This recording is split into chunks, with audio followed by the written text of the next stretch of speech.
All right. I think I am live. Hello. Cliff Ravenscraft here.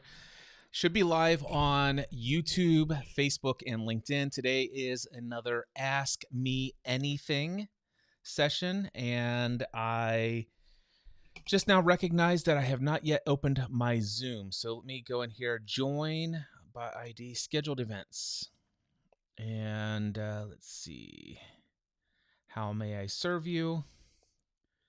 Hit join. All right. So if you want to participate in today's Ask Me Anything. Oh, did I just freeze? Okay. Everything froze on my end. I don't know if it froze on your end, but it did freeze here. I think I'm back. All right. If you want to join me live today, all you need to do is go to right there, cliffravenscraft.com/join. How may I serve you? Ask me anything. I am not here with slides. I have no agenda. I'm not here to pitch anything. I simply want to be of service. I want to support and or encourage anyone who comes along my path today. So, if you happen to be strolling or scrolling through social media, you've come across this live stream, you see me right here, and you'd like, I'd like to ask Cliff a question. I'd like to have a conversation about something. Feel free to ask me anything. All you need to do is go to cliffravenscraft.com/join, JOIN, and then you'll come into my Zoom call. Let's see here. We've got team lead Josh. It's good now. Thank you. So glad to hear that the technical pause there, whatever happened when I opened up Zoom, it kind of just threw it into a little frenzy there for a second. All right. Well, I have sent out an email yesterday to let people know that I was doing this. And I'll just give it a few moments, see if anybody pops in. I'm not here to impress anyone, so I'm just going to sit here until somebody joins me. And if no one joins me, that just means that nobody was divinely inspired or guided to come here today, which is perfectly fine. Although I imagine that there's going to be some pretty powerful conversations that will happen. I'm going to hang out here at least until 2:30 p.m., so for 90 minutes minimum. And maybe later if there are people here in queue to chat with. Basically, how this is working, I have a Zoom meeting open. You can join the Zoom call at cliffravenscraft.com/join. And you will be in a room with everyone else, just like a Zoom call. But then I have the ability to put your video up here on screen while you and I have a conversation back and forth if you'd like to ask me anything. So again, anybody who has anything going on, you want to talk about any topic, about anything, feel free to join me. And it looks like we've got Blue Ridge Finance. I don't know his first name yet. Give me a thumbs up if you'd like to come up. And he left. So that's another way you could give me a thumbs down or just close the meeting if you don't want to join. I don't know if he's still there or not, but anyway, we will continue to move on. Yep. All right, so if anybody wants to join me, feel free to do so. cliffravenscraft.com/join. Now, should I send... Now, I'm not going to send another email out. I've already sent an email yesterday letting people know that I would be live today. And yeah, so we will see. By the way, I used to do this on Clubhouse many years ago during the pandemic when everybody was sheltered in place, if you guys remember those days. And I would open up rooms and not know who, if anyone, would join. Okay, so Blue Ridge Financial, he's coming back in. Give me a thumbs up if you would like to join me live and hang out with me here and chat. Just give me a thumbs up on video. I see you there. He's saying 1 minute. Great. No worries. Take your time. It looks like David Miller is getting ready to pop in here. And David, if you'd like to jump in and have a conversation, feel free to give me a thumbs up. Just hang out here until somebody is ready.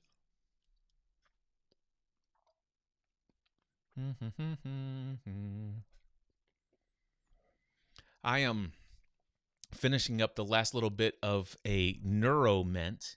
I don't know if you guys have ever heard of neuro gum, but it's basically it's got, I think it's L-theanine and caffeine in a little kind of like a certs kind of mint type of thing. But rather than drinking a caffeinated beverage, I just took one of those. All right. So I see David is there on Zoom, and there's another gentleman here. He's on Zoom.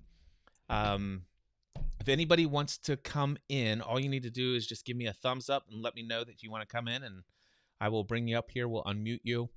This is an opportunity for anyone and everyone who is watching. If you want to join me on Zoom, you can ask me anything. We can have a conversation about any topic whatsoever. There is, by the way, no sales pitch, no agenda. I'm not here to teach anything. I'm not doing a webinar. This is no sales funnel, anything like that. Not that I have anything against those things. I think those things are wonderful, but it's not what I'm here to do. I literally am here to be of any kind of support and or encouragement for anything on any topic for anyone who comes about. So with that, we will just sit here until somebody joins in. I see that Josh has just logged in. Josh, are you there? Yeah, I'm here. Can you hear me? I do hear you. Do you have video? Yeah, it's turned on my side. It is. Okay. Oh, okay. I see. Okay. So Josh, you came in before. All right. Give me 1 second. Josh, there you are up on my Yeah, there screen. we go. Awesome. Josh, how are you?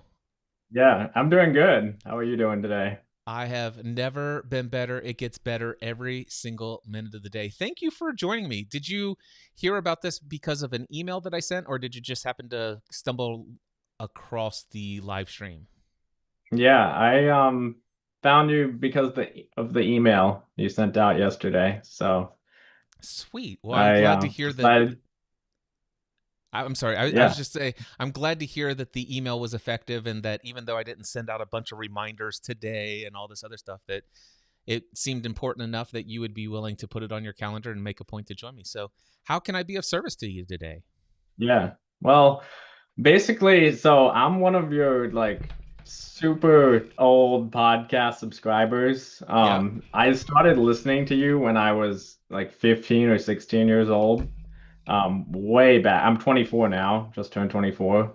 Um, yeah, it was like way back in the like initial like a few years, couple years before you started the Dream conference and um I was like I'm like really into entrepreneurship and I was still in high school back then too. So it's like I just kind of wanted to hop on and let you know like you were a foundational piece in my like just mindset and belief systems like throughout high school and then kind of like up to where I'm at today where like running my or I run my own business and then also I'm working for a startup company as well. So it's been pretty cool to see where God has led me and how he's just guided me and put people like you in my life as I was growing up. Oh, So I love that. Well, first of all, I'm honored that at an impressionable age of 15 that I was out there speaking encouragement to you back then, to know that I was a part of your journey. And man, to think that you've gone in and launched your business. Tell me a little bit about your business. What kind of work are you doing? yeah, so the company I work for builds trading bots that trade in the stock market. Like we trade Forex and we basically, yeah, we build the bots, build the strategies, and we trade prop firms. So I'm the customer success manager of that company, and then with my own business, like I have my whole trading setup as well, where like I'm doing what's called prop farming. And yeah, so it's kind of like I have two separate streams of income at this point, and yeah, God is good. So it's been really fun to be on this journey. That is awesome. Well, let me ask you this: is there anything that you could benefit from like some feedback on, or any ideas that you want to bounce off of me? Not that you have to. I'm just wanting to know, is there anything going on where I could support you in any way? hmm Um, I think the thing that I've kind of has come up recently is like kind of just having like I do have like long-term goals and that sort of mindset as well. But then also kind of when it comes to day-to-day life, it's just like I have short-term goals as well. So let's say long-term goals are like I want to get married and start a family. And that's kind of like the high higher up goals. Like I know I'm headed that direction and I'm kind of prepping right now to put myself in a good position for that. But then just like kind of business wise and stuff, um, I guess where I kind of struggle with is like I want to be um like I don't know where I'm going to be at. Like I mean, I didn't expect to be in this position at 24 where I have my own businesses and stuff and then kind of just have the freedom of just kind of working from home and that sort of thing. So I guess my kind of all that wrapped together is like how do I keep um like focused on those long-term goals but also just kind of allow like the Lord to work in my life and then also like not get too oh, what am I trying to say here? Just really not get like stuck in different positions as I like move forward in life. Like how do I still have that open mind but also um like still be focused enough and still be successful in everything that I'm doing. Okay. So what I hear is that you have some long-term big vision goals that you feel are at some point into the future, but you also have your Mhm. short-term goals, your day-to-day things, the focus that you need to have. And what Mhm. I'm hearing is, how do I stay open to my long-term vision of the future, but still stay focused on what needs to be done today and kind of trust the details are going to work themselves out? Is that what I'm hearing? Yeah, I think that's a much clearer way of putting it than I just said. Oh, that's okay. And let me Yeah. just explain the reason why it was easy for me to communicate it clearly is I've had this conversation countless times with lots of other people. So what you just Mhm. spoke is a pattern that I've seen many times that people Mhm. come to me for. So let me ask you this: is you said, how do I keep from being stuck? Has there been a part in your journey where being stuck has been an issue at this point? Um, I'm I think I'm really good at like making my like whether it's like yearly goals. I just turned 24 a few days ago, so it's like it kind of felt a reset right there. It's kind of nice having a July birthday Yeah. because I got January for the like yearly goals and then I got like a fresh reset mid-year. So like my goals at the beginning of the year were like I hired a personal trainer. Um, I lost 15 pounds this year and gained a bunch of muscle as well in that process. So I'm like fitness wise, in the best shape I've been in my life and just diet as well. So that's been a huge blessing. And then like business wise, I feel like I'm at a really good spot right now, but stuff is kind of just snowballing, where I'm still scaling up my business. And then, yeah. So what was your question So again? yeah, no worries at all. So what Yeah. my question is you said, how do I keep from being stuck? And so my question is, Mhm. have you had an experience where you felt stuck up to this point? Um, I think the I guess my concern would be is I get involved in different projects or whatever, and then I'm like I move on like maybe 6 months, a year down the line, and then I'm like, oh, is this aligning with like my long-term goals? Like it could be like financial wise. Um, it's like my goal, my like true goal and desire is to be able to stay at home with my future wife and family, and help raise my kids and stuff. So it's like I just want to make sure the stuff I'm doing now is um headed in that same direction Okay. as the big picture goal. Yeah. What as hearing everything that you just shared, Hmm. as I think about it in context of the question, it sounds to me like, as it relates to, have you had an experience of feeling stuck? I've heard you say that maybe you get involved in a project, something comes up, Hmm. you get inspired to be a participant in some sort of project. You get about Hmm.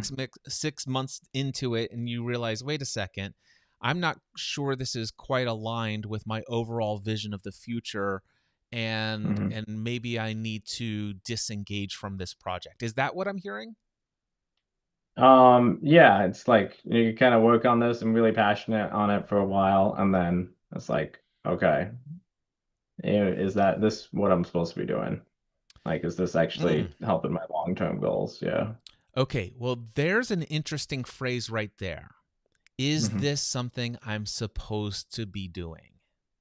Now, let me ask you this. Do you think that in any area of your life that there's some plan, some owner's manual to your life and or business pursuit that somehow nobody gave you, but somewhere there are instructions. These are the things that I'm supposed to be doing. Do you feel like that exists somewhere in the world, that there is some sort of list of the things that you should be doing?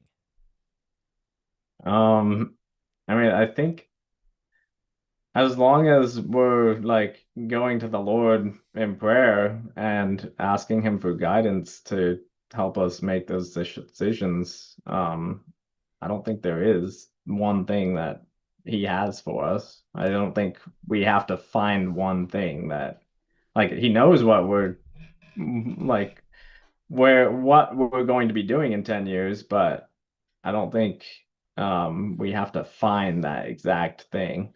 Yeah.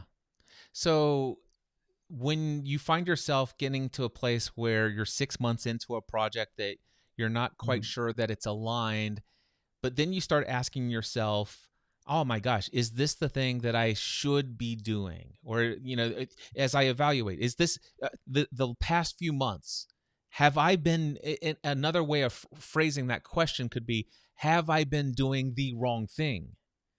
Have Mm, I been, and and I'm going to tell you right now, the idea of being stuck, the hmm. feeling of being stuck, is actually a byproduct of asking that kind of question.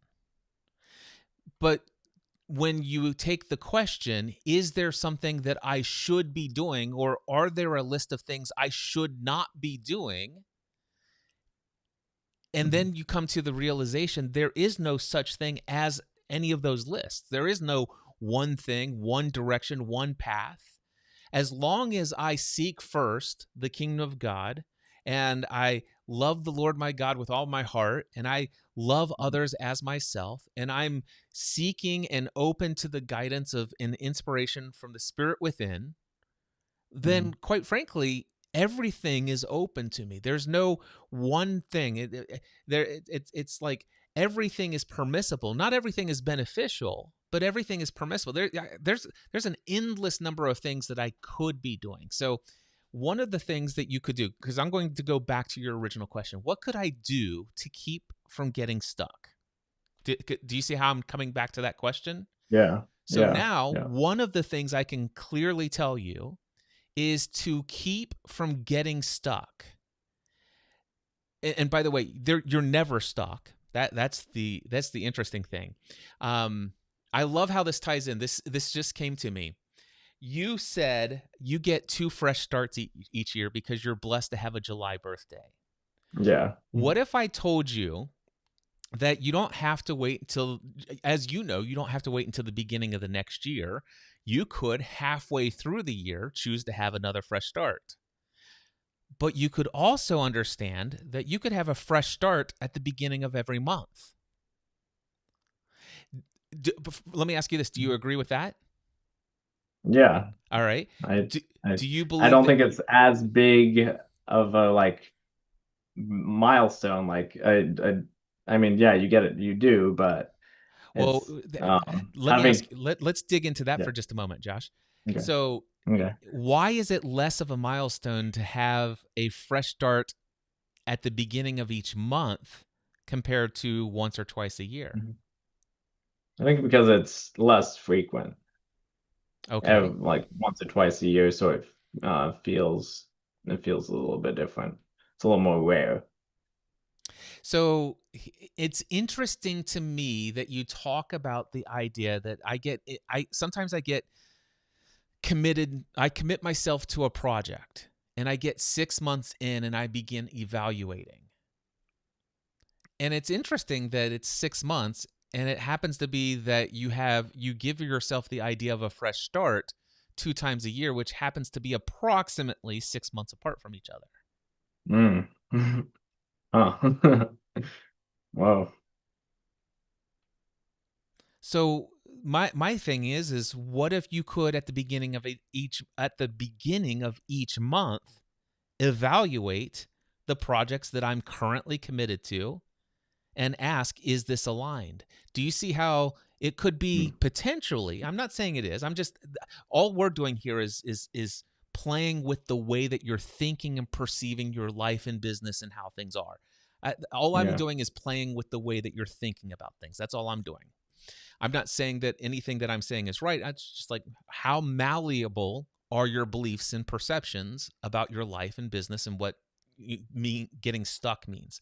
So do you see how you Okay. could potentially benefit maybe once a month each month and say, let me evaluate each of the big projects or even the medium projects or all of my projects and do an evaluation real quickly, gut check. Is this aligned?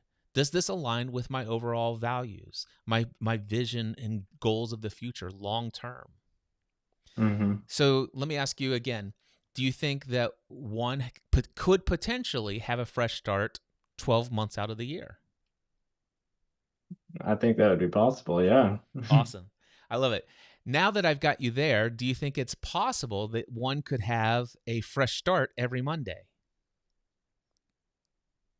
Um, yeah, I mean, following the same line of thinking, Exactly. yes, you And you can. probably know where I'm going next. So now we're up to 52 potential opportunities to reflect on what am I currently committed to project wise and asking if it's aligned. Wow, now I have Hmm. 52 opportunities to ask that question. And then, of course, what if I told you that potentially, if you wanted to, you could have a fresh start every day? 365 days of the year, you could start the day each morning asking, what I'm currently committed to in my life, is this aligned? Hmm. And then this gets really insane. But what if I told you you could have a fresh start every hour? Whoa. Exactly. So now if you think about that, if you buy into the idea that I could have a fresh start, not just twice a year, but once a month, once a week, every week, 52 weeks out of the year, once a day, 360, once an hour, once a minute, and then second by second. Do you see that if you actually saw the opportunity of having a fresh start anytime you want, you'll never have to worry about being stuck? Mm. Yeah, I do see that. It's like you're like even when you're talking about like I mean just like day-to-day activities, it's like does this align with my long-term goals or like I mean really the ultimate goal too of becoming more like Christ like over the course of your life. So like just kind of always pushing everything to that more long-term perspective. That's that's really powerful. Wow. Yeah. So there's a scripture. I think. Hold on. Let me, because I have the plaque up here. Hold on one second.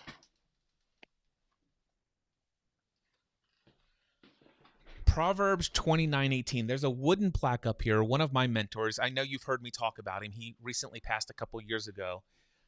Those orange books down there are all 48 Days to the Work You Love by Dan Miller. Oh, Dan Miller. Yeah, so he Oh, sent me a gift, and it's this hand carved wooden plaque that says, "Without vision, the people perish." And there are a couple of different interpretations that come to my mind as I hear that. But one of them is, without some idea of the destination of where you're going ultimately, the people, end up kind of just, it's like there's not a lot of life in the activities and actions that they're doing. And what I mean by that is we could get caught up in a hypnotic rhythm. And one of the things that is very clear, I loved the enthusiasm I heard in your voice when you said, one of the things I love about having a July birthday is that I get 2 fresh starts a year. And so you recognize the value of a fresh start to evaluate, what am I doing? If we don't take fresh starts into an account, then what we do is we end up having commitments. Like you said, I'll get involved in a commitment. But then I'll be several months in. You said 6 months in. And then all of a sudden, I'm actually questioning myself. Does this even align with my overall vision of the future?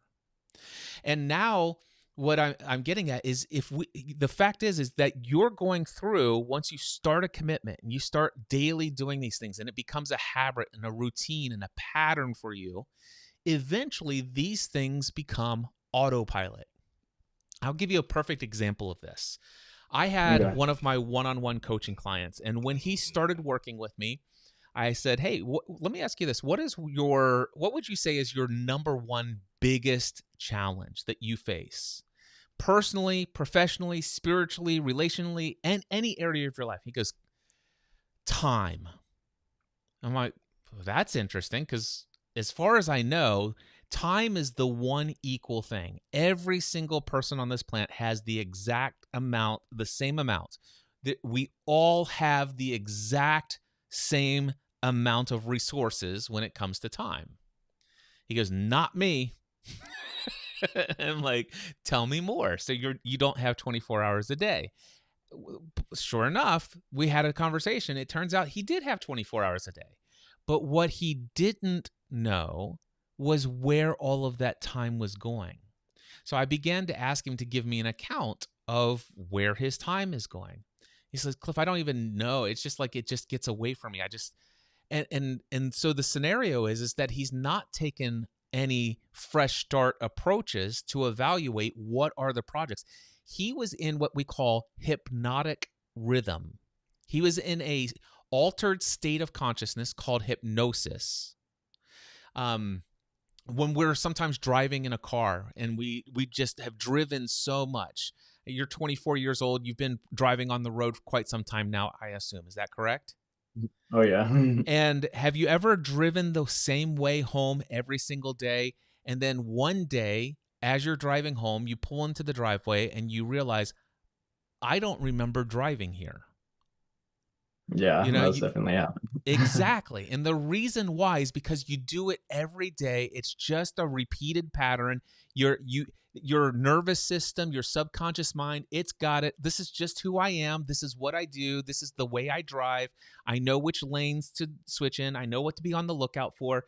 I got this. Don't worry about it. And you go on thinking about your other activities. Think about other commitments you might want to spin up. But never do we actually say, you know what, let's pull back and stop. Let's change things up. See, the thing is I encourage you, the next time you drive home, because do you leave to go to the startup job, or do you still work from home for that? Yeah, I work from home Okay. for all my Where's one? jobs, but I go to the gym. Yeah. Okay. Here's. Let me ask you this: how often do you go to the gym? Um, more recently, it's been about 3 days a week. 3 days a week. So 3 days Yeah. a week. When was the last time you took a different way home or a different way to the gym? Um, maybe a month or so ago. Yeah. So Yeah. what's interesting is because you take the same way to the gym and you take the same way home, it's a part of a hypnotic rhythm, which gives you the Hmm. ability for your mind to be open to all sorts of new creative ideas that you could invest in, new projects to start, right? Okay, here if you the interesting thing that I would encourage you to try sometime, go and find an alternative route home from the gym or to the gym, either one, but choose a route you've never taken before. So look at your map. Maybe it adds an Yeah. extra 20 minutes. Just do it one time, but take Hmm. roads you've never taken before and watch Okay. how you are more focused on the road because you don't know where your next turn is. You don't know this. You're pulling yourself out of the known. But because it's a part of the known, you just don't question anything. So let me go back to this example of this client that I was working with who had no time and wasn't even aware of where all of his time was. This guy he was on the board, all right, so board of advisors for Hmm. 5 different organizations, voluntary. He gets nothing financially from participating.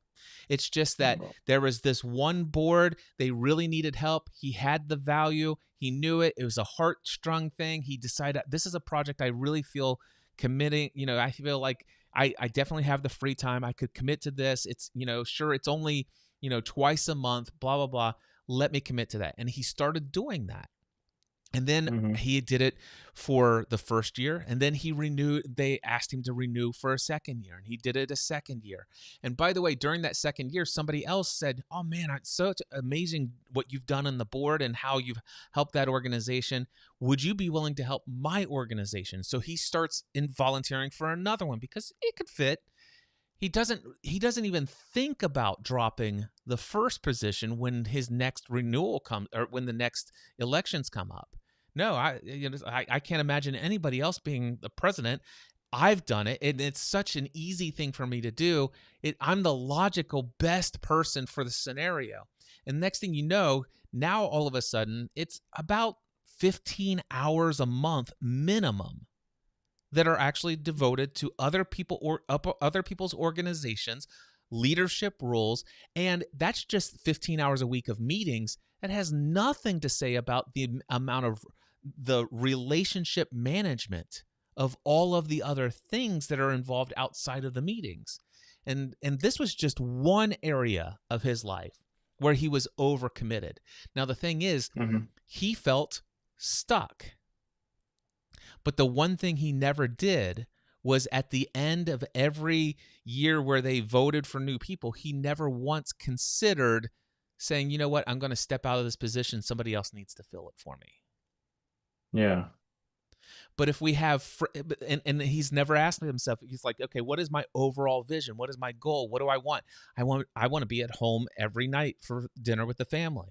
Oh, okay, great. Well, what's keeping you from that? Well, I've got this meeting. And it's like, huh, okay, so it's not aligned.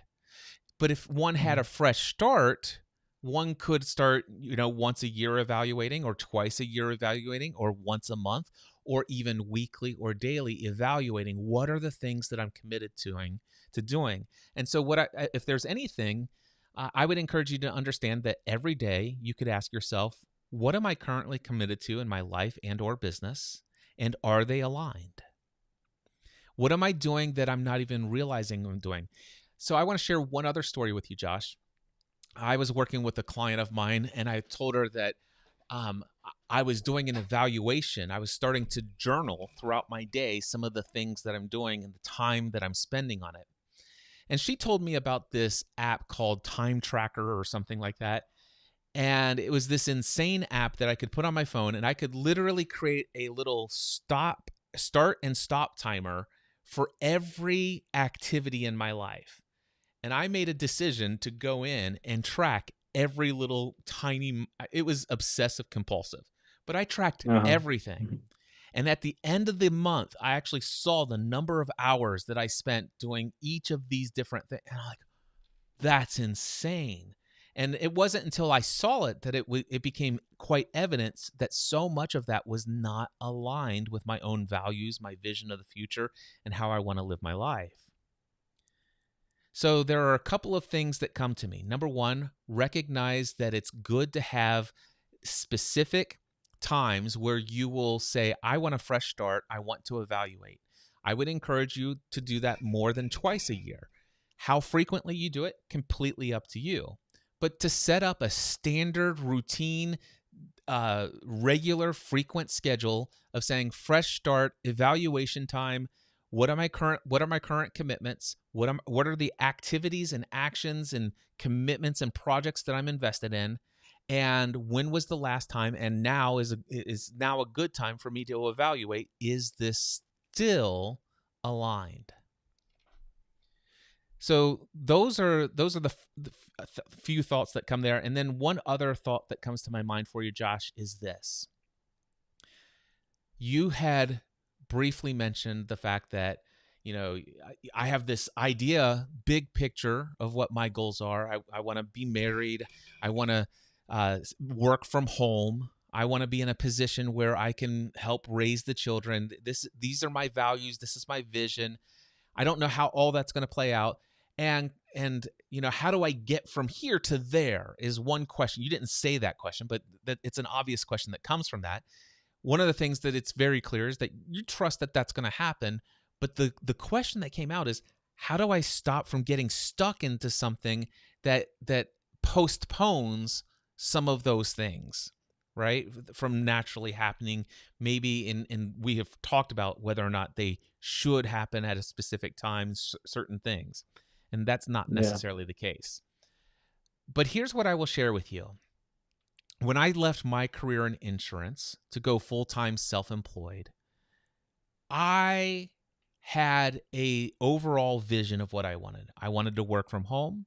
I wanted to actually choose each day what I did with the hours of my day. And quite frankly, one of the things that was a real struggle for me was the number of people who were reaching out to me for encouragement via email every single day. And I had the opportunity to be of support and encouragement. And I was working in a family-run insurance agency owned by my parents. And for 8 hours a day, I'm supposed to be working on insurance-related stuff. And I wanted to devote 3 or 4 hours of my most alert time, focused energy on responding to people's emails that made a meaningful impact and difference in people's lives. And then oftentimes, several of those emails, it's like, man, I'm getting the same questions over and over again. I'd like to create some content and record an episode, outline an episode, record and publish an episode. I'd like to be able to do that. Of course, I still want to earn money and I want to have products and services that'll do that. But it became very clear that being an insurance agent was a commitment or a project, if you will. A day job as an insurance agent was not aligned with the vision of what I wanted for my life. So I had this vision. I wanted to be self-employed. I wanted to choose who I work with, where I invest my hours each day. And I also wanted a specific amount of income to provide for my family and the needs and to be able to be generous to others. But what I didn't have is all of the pieces of the puzzle figured out. And I began to work the plan as it became available.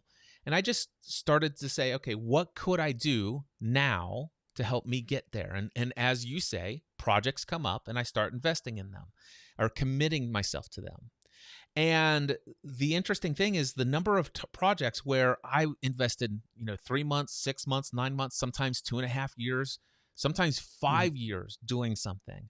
And then all of a sudden, the life that was in it when I first committed was no longer there. And whenever that happened, there was a temptation in the early days to say, have I been wasting my time doing this thing?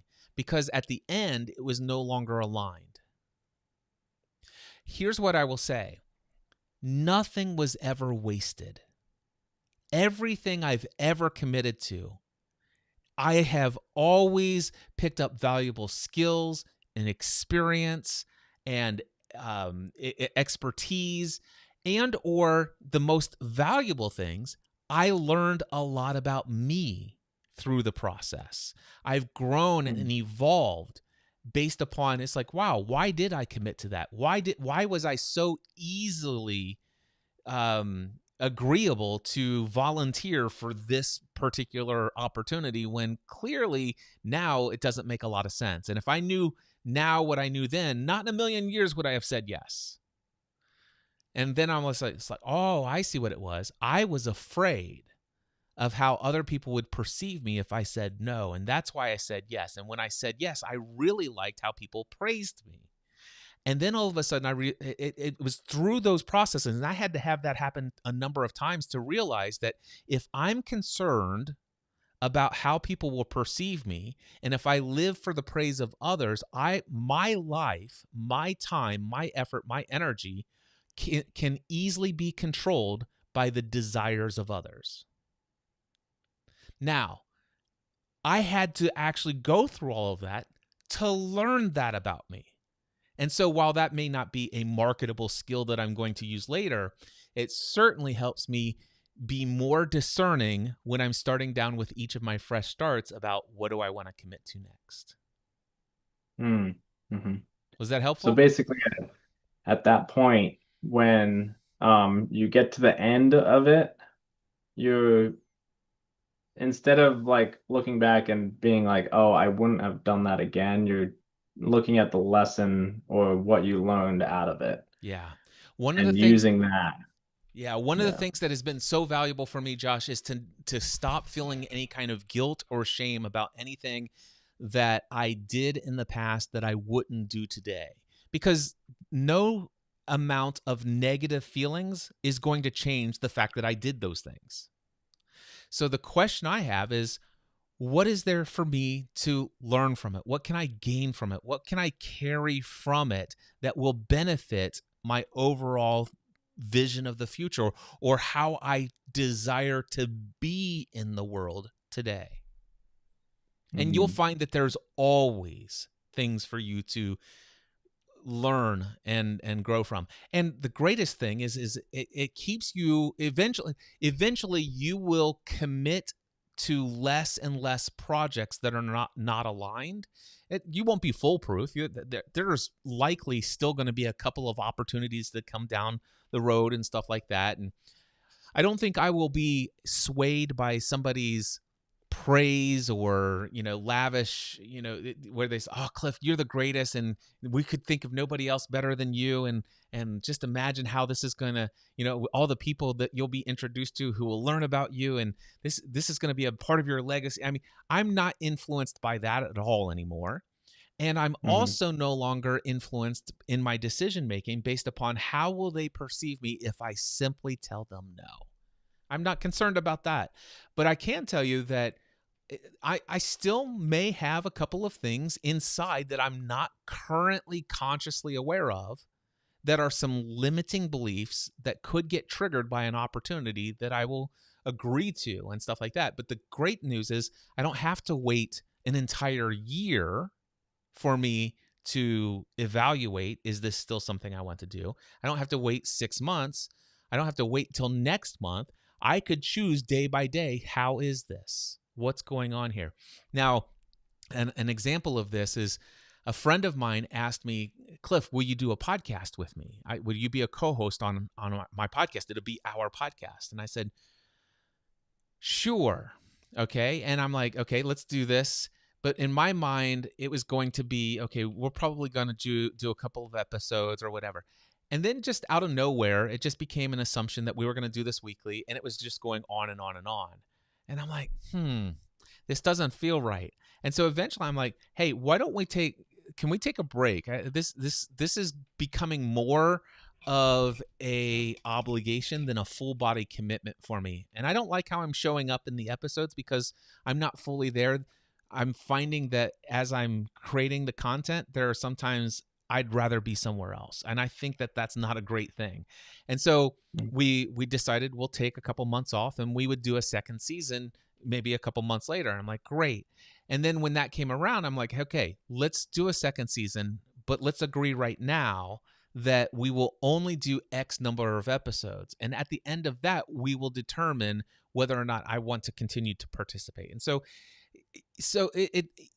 even then, it's like if somebody were to come to me now and say, Cliff, would you like to be a co-host on my podcast? I can tell you right now, automatically, the answer is going to be no. But it depends. There could be circumstances. There might be something that entices me to say yes to something that 3 or 6 months later, I will like, yeah, this is an obligation and not a commitment. And what I've learned, Josh, is that too many people feel stuck because they're over obligated and under committed.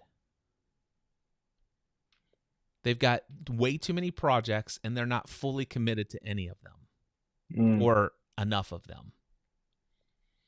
And just all of that should give you enough to understand how you can have a picture and stay clear of your vision. It's like that. It's never really important on how you're going to find the woman of your dreams. It's not important to figure out how all of that stuff's going to come about.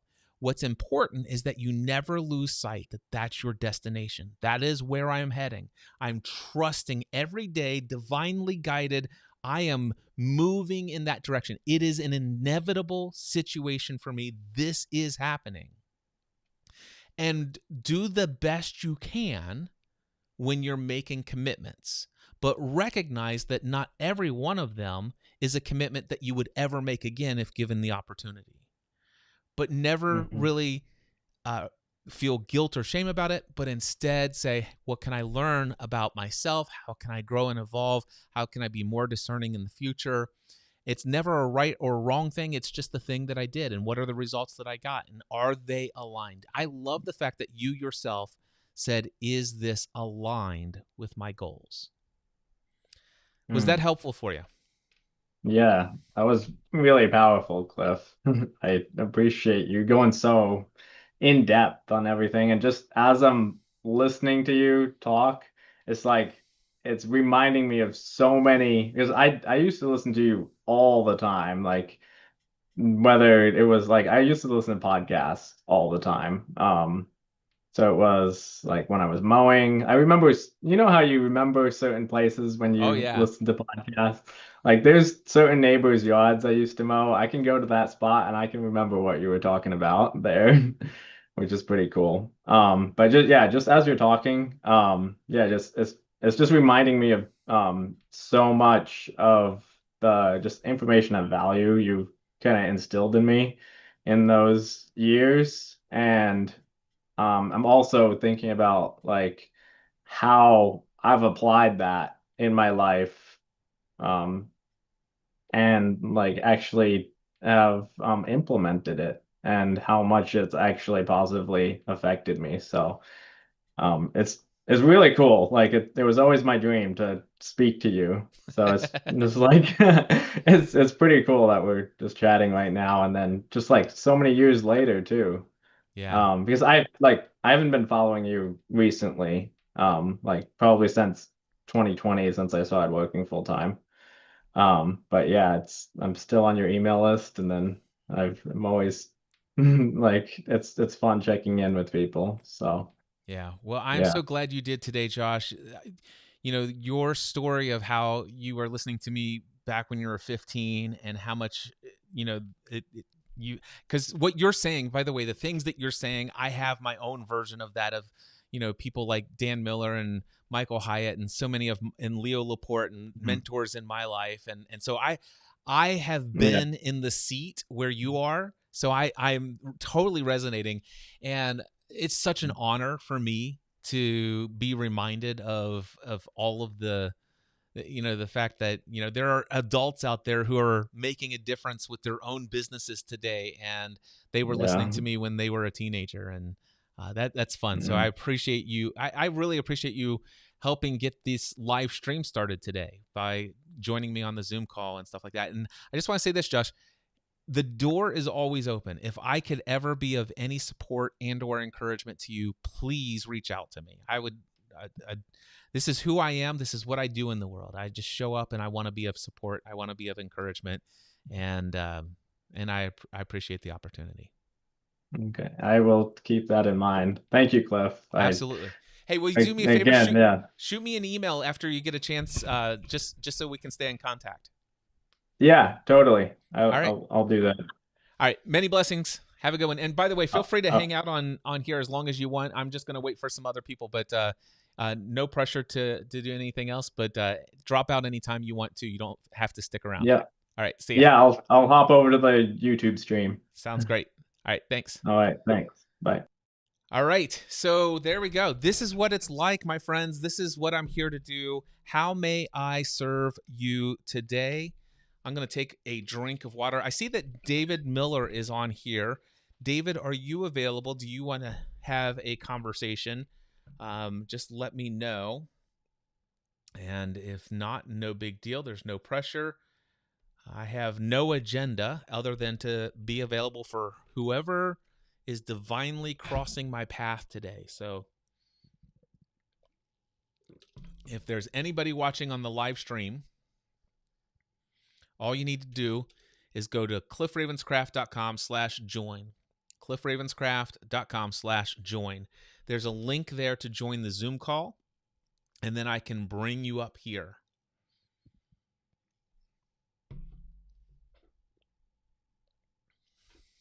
I can tell you this, I already have one podcast episode out of this with my conversation with Josh. Cecilia says, hi, Cliff. Hello, Cecilia. Great to have you there. Delighted that you are joining via Facebook. Stuart says, Cliff has now become the elder statesman, beard and all. Love it. Hey, Stuart, great to see you, my friend. Always a pleasure.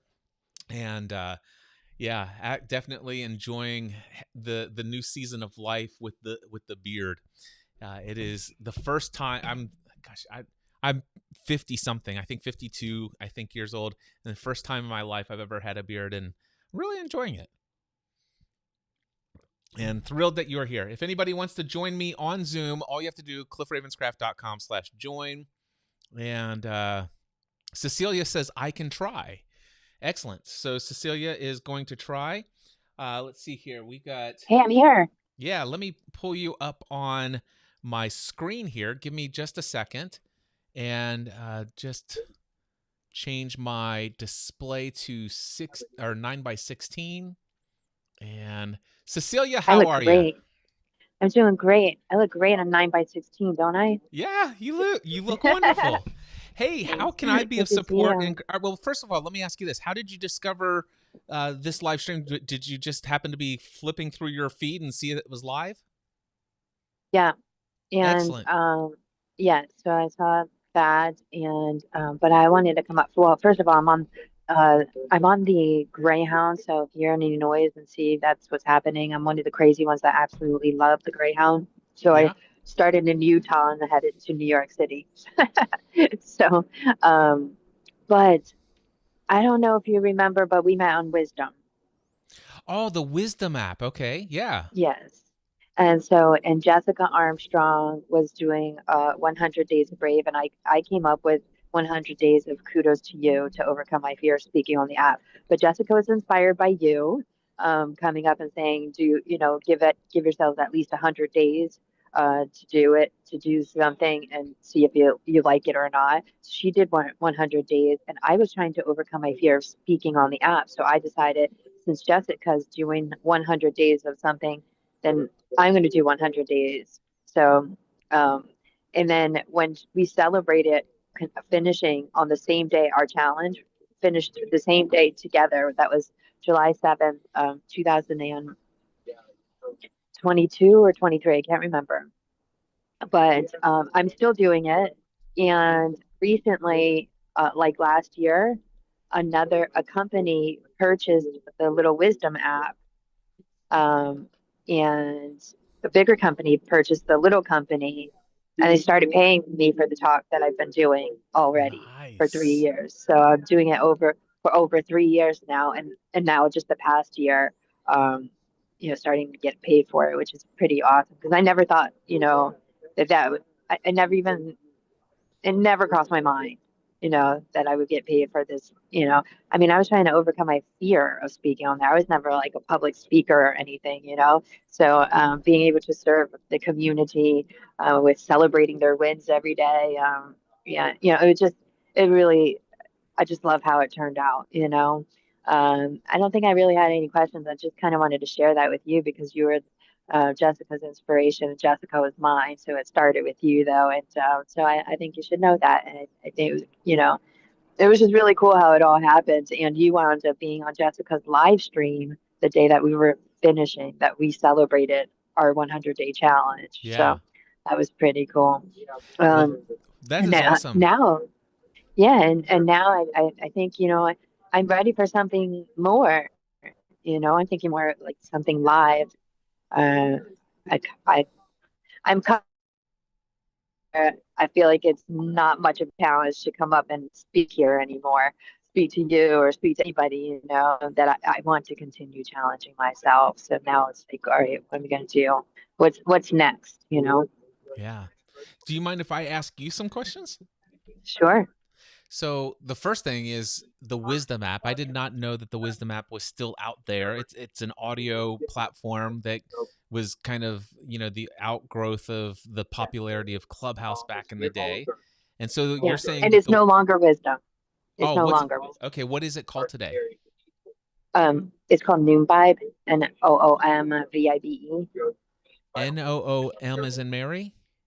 Yeah, it's a VIBE. But you have to have like it's no longer the wisdom app where like just like anybody can come up and speak. There are Noom coaches on there speaking about health and wellness. And then I don't know if you remember Kristen Brown, she's on there. Julie, she's from England. Christina Hawley, Daryl's still there. Actually, Daryl's a big part of the program now about the director of programming. That's it. So a lot of the people that you might remember from the app are still there. And so Noom, which is a behavioral weight loss company, purchased the Wisdom app and basically bought the Wisdom community over to the app, the community that was already there, that was created from the Wisdom app, you know, Yeah. which they figured, you know, it would be a live support for the people just coming in from the Noom program that are looking to lose weight and stuff, because we know, you know, our nutrition isn't just about like the food that we consume. It's, you know, overall mental health, physical, everything.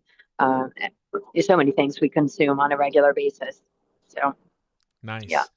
So my next Hmm. question for you is you made this commitment for 100 days, but now you are doing this years into it. And would you say there's an overall theme to what you're doing? And are you doing it? Actually, two questions. Are you doing it daily still? And is there an overall theme of what you talk about? Uh, you know, I it was and to come up with this kudos to you, celebrate your, because we can do that daily, and that's what I've been doing daily since I came up with it. So, but we have different people. You know, uh, uh, some people they commit to a challenge and like, all right, they're going to come up for 100 days in a row, right? Because that's what I told them that when I started, I did it 100 days in a row to, you know, to create that new habit, you know, and that really helped me overcome the fear. But so much more, you know, to get into the habit of more of a positive outlook, you know, but just to get into the habit of celebrating my wins every day, 100 days. And so, yeah, since March 2022, that's what I've been doing. So you're still Same doing it. talk. So you're doing it daily. And the next question is what is the topics today? Is there like an overall theme, or is there like a number of different themes that you cover? Me in particular, or Yeah, the app? you personally. Uh, no, well, we celebrate our wins every day. Now that Okay. could be a health win. That could be, hey, you know, yesterday or the past week you've been not feeling your best and you didn't get out of bed, and today you're like, all right, enough with that. I'm gonna go and take a shower. Hey, that's a win sometimes, right? So yeah, we have a lot of people. We have a lot of people that are doing the new weight loss program. So, you know, some are even immobile at the moment and just, you know, moving their feet or, you know, putting their arms up in the air for movement. I mean, you got to start somewhere. So people celebrate all sorts of wins. Yeah. Wrote And their then third book, or, you know, so.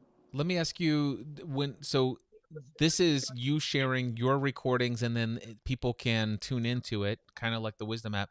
do you get interaction from people who are consuming your content and they're leaving feedback for you? No.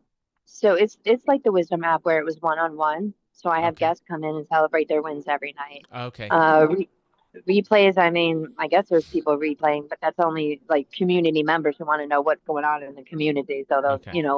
listen to what's, yeah, I would say the interaction is mainly live though. Yeah. Excellent.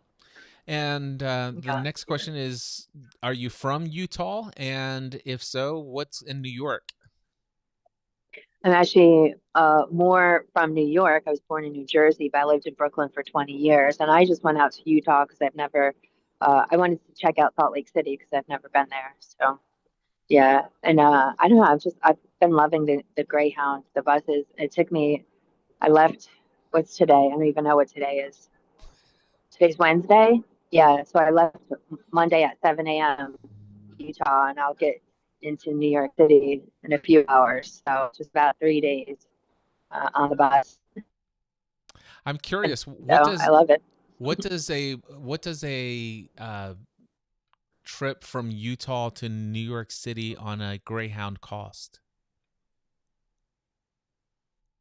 It was in $12, and honestly, it was cheaper to fly actually, but I won't. It was So like $135 to fly from Utah to New York City. okay, so I heard the 135 is what it could have cost for flying, Um, but the audio broke up on the price for the Greyhound. How much was it? 212. Oh, okay, 212. That's not bad. But yeah, so but the thing, No, it was less to fly. yeah, so but the thing, what I'm envisioning is, number one, you don't have to deal with airports. Number two, it sounds to me like you like traveling. Number three, the scenery outside that window must be amazing Oh my on that gosh. route. Yes, I saw the first the first morning I saw Utah, Wyoming, Colorado. I mean, like three of the most beautiful states. And actually that was the first time I saw Wyoming. I don't think I've actually been through Wyoming before. So yeah, incredible. I just love it. It's so relaxing, you know. I mean, I had two transfers the entire trip, meaning I've been on yeah, only had to wait two times in different places and for less than an hour both times. So not bad at all. I just think it's way more relaxing than dealing with the airport and all that stuff. Yeah. Well, Cecilia, before we go, is there, I mean, you don't have to have any questions or anything like that. I know you said earlier you didn't have a question. You just wanted to come in and share, and I appreciate that you did. But is there any way I could Yeah. support or encourage you in any way? No, so my next idea, I was telling you, I'm kind of ready to do a little something more, and the next idea is really to do it on the streets. And I started doing it when I lived in New York a couple years ago, and so to just yeah, do more of a kudos on the streets, I called it. Nice. Well, So yeah, I'm excited that you found me in the flipping through the feed in your social media there on Facebook, and that you joined me live. It's always a pleasure and yeah, thank great to you. reconnect with you. And I'm thrilled to hear that you're still plugged into that community, and you've obviously not only got over your fear of going live and speaking in front of people, but it takes a lot of courage to sit there and do a video call, be on a live stream, and also do it with other people on a bus. I love it. You That's are right. Yeah, anybody fearless. ask? That's right. That's right. And that's because of, hey, taking that one step. Like, I am going to challenge myself, step out of my comfort zone. I'm going to do this 100 days. And ever since then, if anybody calls on somebody being brave, I'm like, oh, I guess that's me. Yeah. Oh, yeah, it's going to be me. Uh, I'm the first one now. I'm not waiting for everybody else to do it. I So, love it. yeah. Yeah. Thanks.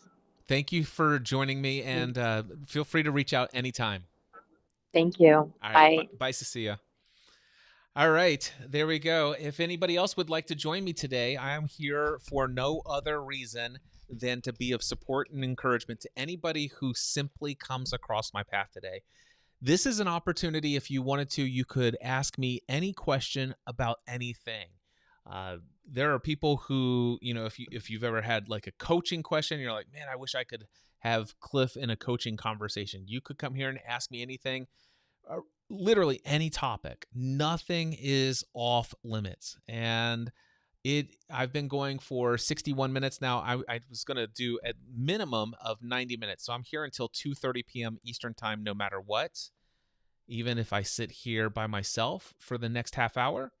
Matter of fact, I'm just putting a timer on here for 2:30 p.m. so I can have my countdown here. But if more people do show up and there are people in queue, I'm going to hang out longer. I have plenty of time this afternoon. So if anybody wants to join me, all you have to do is go to, there it is, cliffravenscraft.com/join. Again, cliffravenscraft.com/join. And I'll just hang out here until somebody else joins me. And I'm going to drink some water. Of course, if anybody wants to comment, you can feel free to comment. Facebook and YouTube, I will see here. And let's see here. If I go over to LinkedIn, let's see if I can see anybody that has said anything in the LinkedIn stream.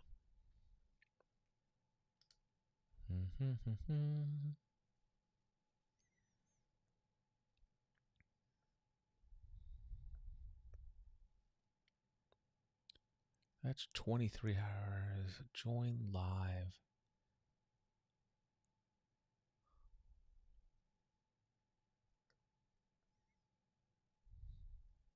See all posts. Let's see. Okay, here I am live. So let's click here. 20. I'll click that. And no, there's no comments on Facebook, which no problem at all. All right, so yeah, we've got a few viewers out there. If anybody wants to join me, feel free to do so. All you need to do is go to cliffravenscraft.com/join. Feel free to join me, and you can ask me anything. I'm here to be of support and encouragement.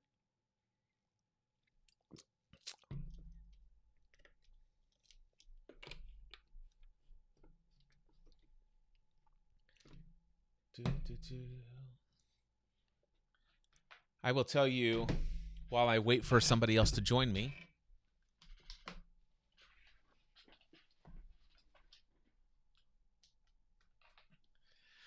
I don't know if Stuart Crane is still watching, but if he is, he would probably find this of interest. But I will share with you some of my wins here recently. So this right here is a book or Onyx Books e-ink device. This is an e-reader. And I purchased this, actually this one right here. I purchased this one. This is a black and white e-ink device that is an e-reader. It's an Android tablet with an e-ink display, basically. And I bought this because I wanted to leave the Kindle platform. I've had tons of different Kindles over the years.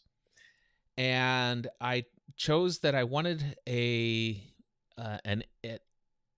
different e-ink device that would allow me to play audiobooks in real time while highlighting the screen while reading. And this allowed me to do it. This black and white e-ink device by Onyx Books, Boox. And I really enjoyed this for a very long period of time.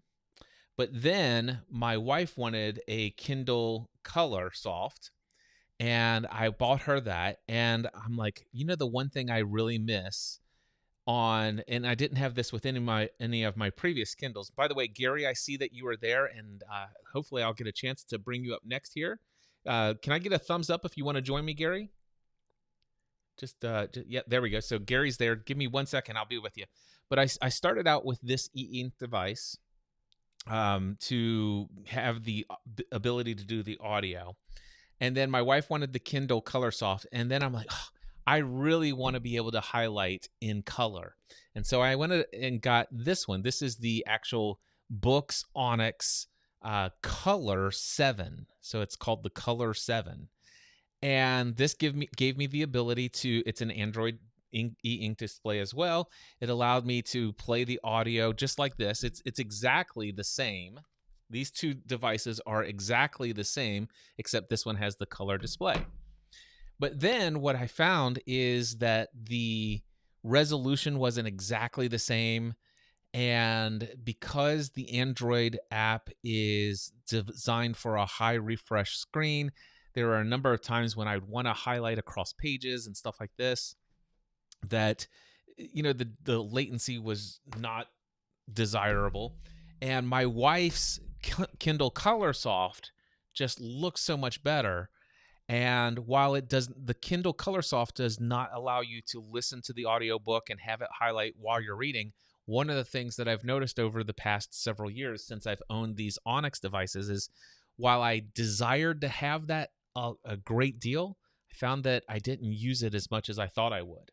So as a result of that, and the fact that my wife's Kindle Color Soft allowed her to highlight in color, I decided to go and get myself a Kindle Color Soft. So this is my Kindle Color Soft here, and I went and got that, and I got it on the Amazon Prime Day special. So it was about $200. I got the Kindle Color Soft, the premium leather case, smells amazing, and I have the wireless charger, and I'm absolutely thrilled with the Kindle Color Soft. I'm happy to be back with a Kindle, an e-ink device that allows me, like, as soon as I touch the screen and I drag, it's instantly doing it. And if I go from one page to the next, it's instantly there.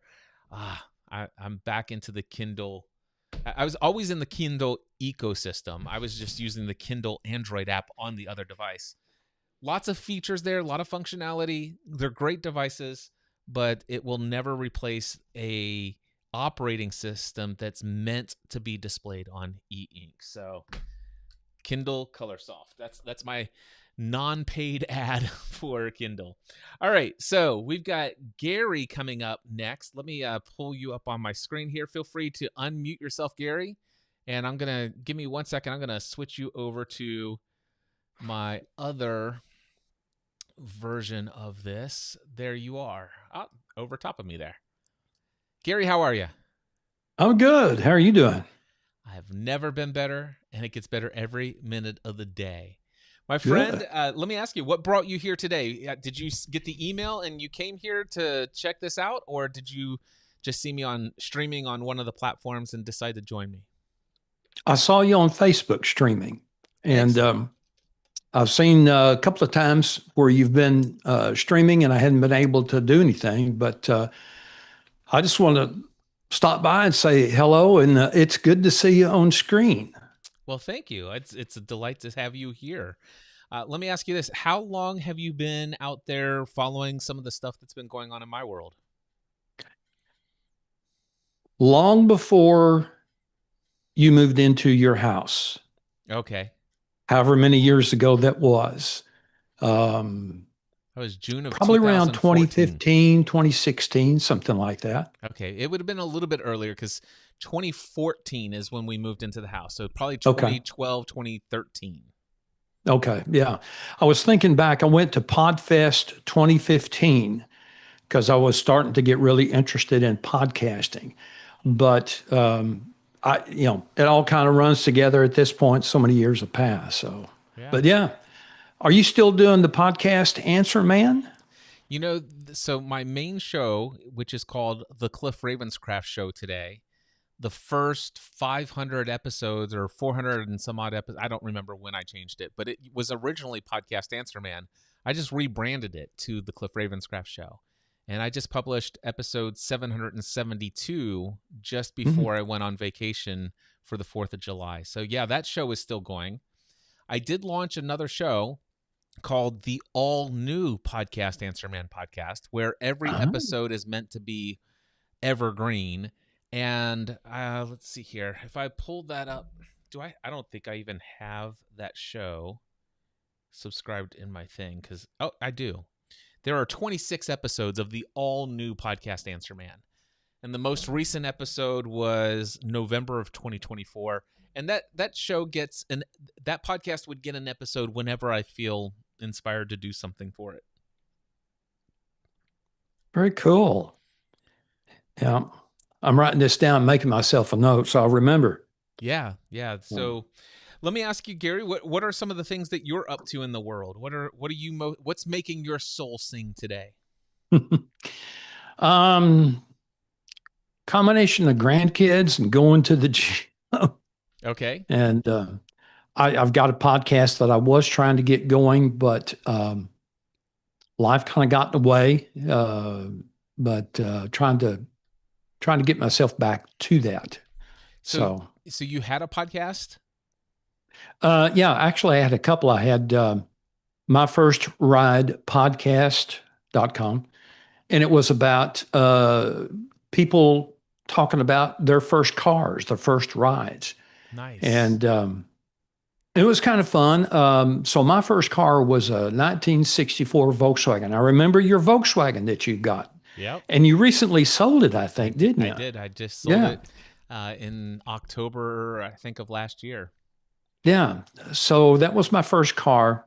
And I tracked down the lady that owned the car before me, and I was able to record an interview with her talking about her experience with the car, and the guy that bought it from me, who was a high school classmate. And I got to talk to him about his experience with the car, and it was a lot of fun. But I got a 2008 Mustang GT last year, and around that point, I thought I really want to narrow this down and talk to people about their first Mustangs, because a lot of Mustang owners are pretty, they're pretty faithful with their purchases of the Mustangs and stuff. And so anyway, and again, the concept was to talk to people about their experiences with their first Mustang, how many Mustangs they had after that, and so forth. But I did get to record one episode with a guy that is a county sheriff. And it was an interesting conversation. I had a good time with him, but I haven't been able to get anybody else on to record. So, and life has been kind of busy, but anyway, I want to try to get back into that and get that going. So you said that first of all, I think that's a fascinating podcast topic, is my first ride. I think that's awesome. How many episodes of that do you think you did? One where I recorded somebody, an interview, and probably 3 or 4 where I've solo, where I just talked about my first Mustang and all that kind of thing. No, so, I'm talking about the original one, the one. Oh, the original. Yeah. 20, 25. Nice. And then I did a couple of other podcasts before that when I was working in the home and garden show industry. And I even forgot the name of them now. It's been a while ago. What were the topics? But the reason I did those was try to get new clients in to exhibit in the home and garden shows. Oh, okay. And it was kind of fun. Yeah. But I'm retired from that industry now. So yeah. Did you ever know the name Joe Lample by any chance? Sounds familiar. He was a television host for, I think he had a PBS show. It was a home and garden show. Joe Lample, Lamp apostrophe L, and he had a podcast. He went by Joe Gardner, I think was his brand name. Joe Gardner. But anyway, yeah, he did some amazing stuff with the audio podcast, but he also had a YouTube channel, and he had a television show on PBS, and then I think it went to HGTV. But yeah, anyway, since you mentioned that industry, I just wondered if you had heard of him. Yeah. So now that you're retired, you're thinking about doing some more with this podcast, and the podcast that you're thinking of doing more with is the Ford stories. Yeah, the Mustang. The Mustang stories. Yeah. Yeah. Do you have a more niched name for that? No, My first Mustang, your first Mustang, I forgot now. Okay, so It's you been a do while. so because the original was my first ride, so I just Yeah. wanted to know. Okay, great, Yeah. wonderful. Yeah. I've narrowed down on Mustang. And is this just for pure fun, hobby? Is that what you're looking for? Yeah.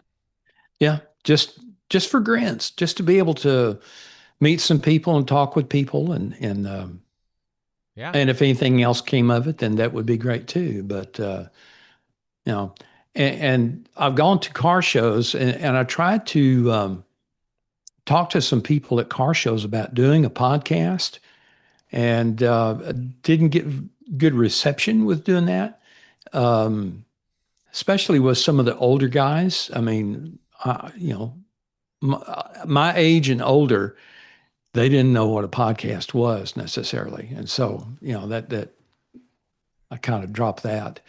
But I've done some car shows. I haven't been able to do any car shows this year with the Mustang because of dealing with some stuff since the first of the year. And I finally cleared up to where I could do a car show. Yeah. But the weather, I'm just outside of Dallas.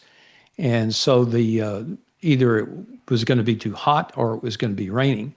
And so I've not been able to do any. And two, the car shows that I'd want to go to have been on Sunday afternoons or Sunday mornings, and I can't do those because I'm active in church and doing some things there. So anyway, Sounds to me like you need to find some places you can travel to and do it in the middle of the week.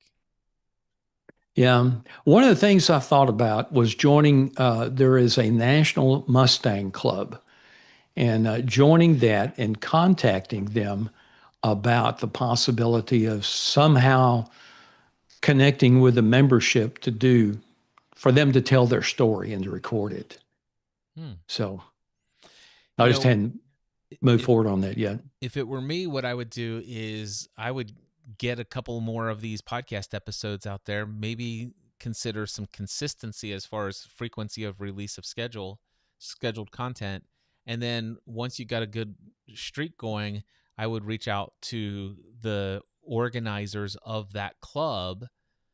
Certainly go ahead and become a member, but I would reach out to the organizers of that club and just invite them to be a guest on my podcast, to have them as a guest. And as you are working through the organizational leaders and volunteers and stuff like that, then all of a sudden you're starting to make a name for yourself, and your podcast is getting branded and recognized within the community. And before you know it, you at that point, one of two things could happen. One, they might actually approach you and say, "Oh my gosh, is there any way we can talk about you doing something for us in this arena?"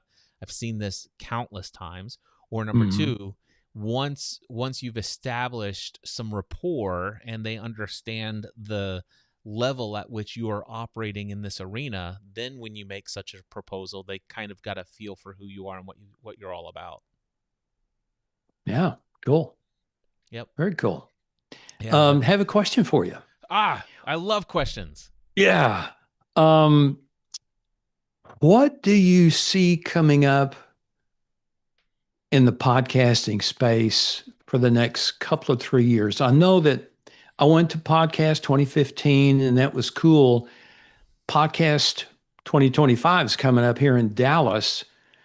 And in looking at all that, it's gotten more commercialized, I guess.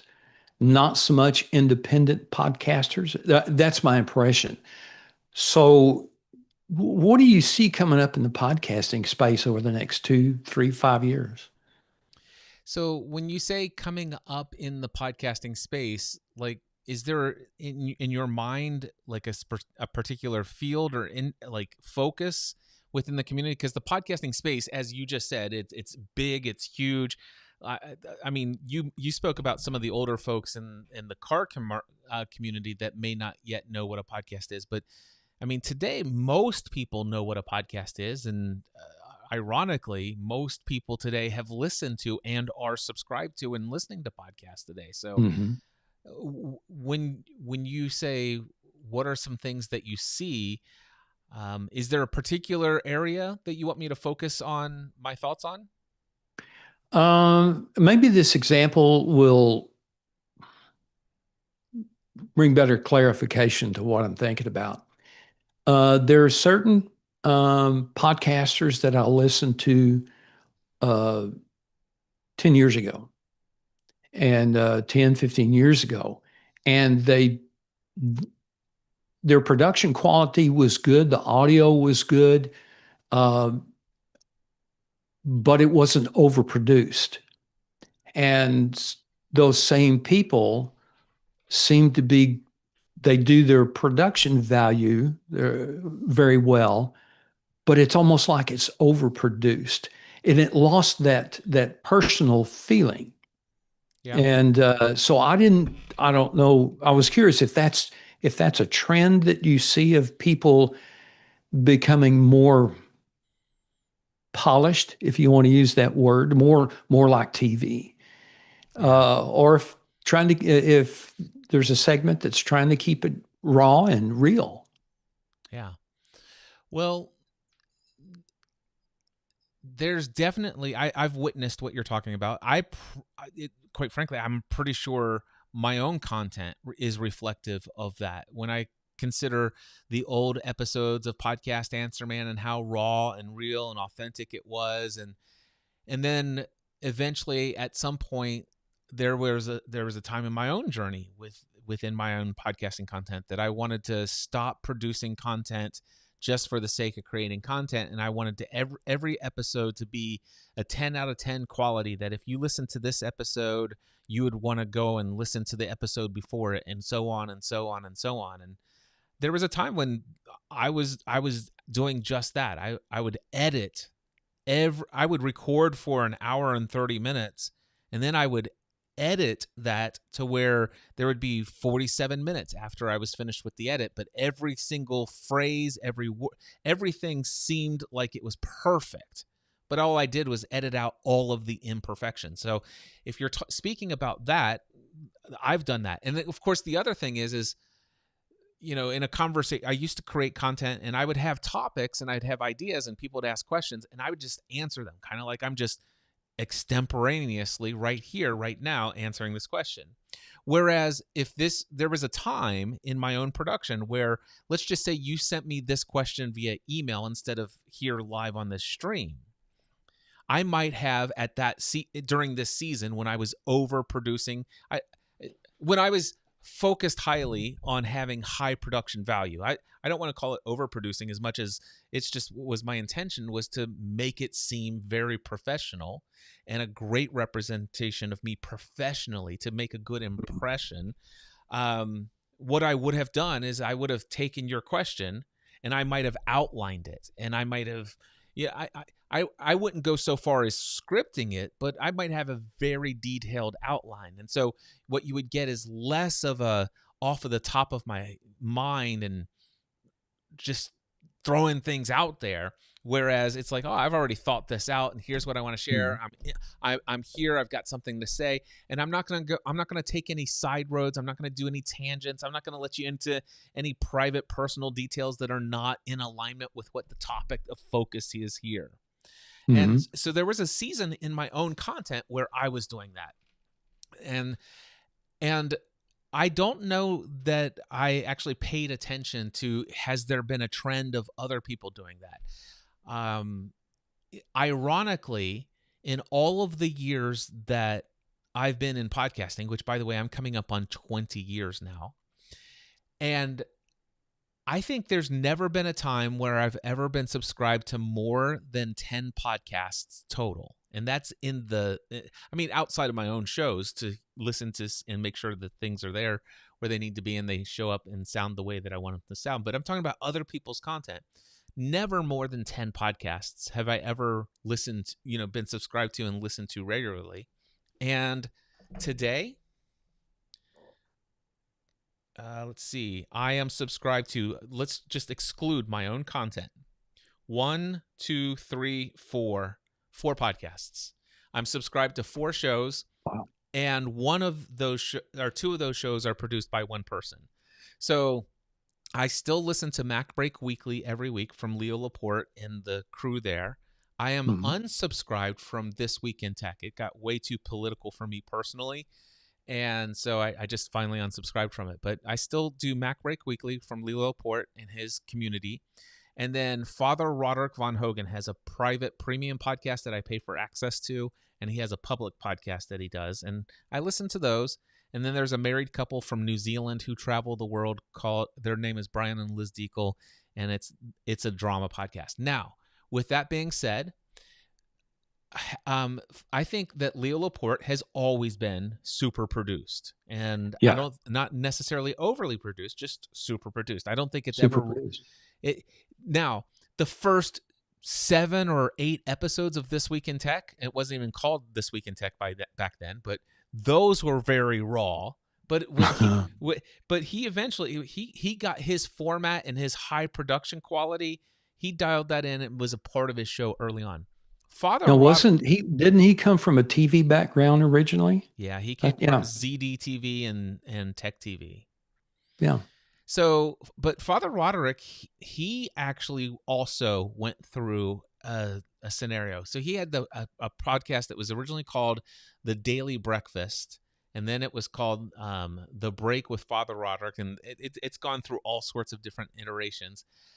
But there's been a number of times where I've seen him completely try to retool the format of his show. At one point, he wanted to syndicate his show on radio, so he made it fit the time slots, and he took breaks, and so have I seen other people playing around with the formats of their show to try to do something and shoehorn something in? Yes.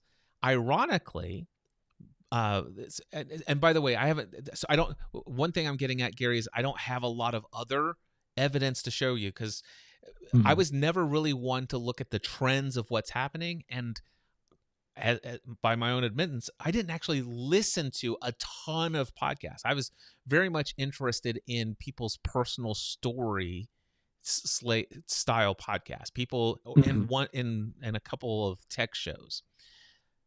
But in my own experience and what I witnessed with Father Roderick is we started out very authentic, off the cuff, very, not overly produced whatsoever.